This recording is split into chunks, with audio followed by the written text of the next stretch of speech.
ഈങ്കൽ അംശുമാനെ കാണുന്ന പോലെ ഞങ്ങൾക്ക് ഉപവാദീങ്കലില്ലേ അടിമയായി കുടികൊണ്ടിട്ട് ഉടയോന്റെ മുമ്പിൽ ചെന്നാൽ അവിടേക്ക് നമ്മൾ തമ്മിൽ ഒരുപോലെയല്ലയോ?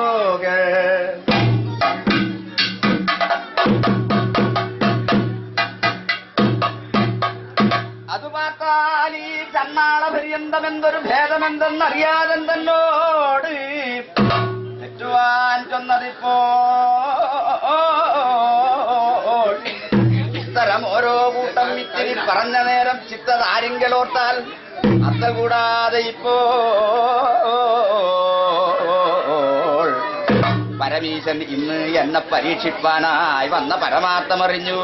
പഞ്ചനമസ്കാരം ചെയ്തു പിന്നെ തൊഴുതത് പറഞ്ഞു നന്നായി.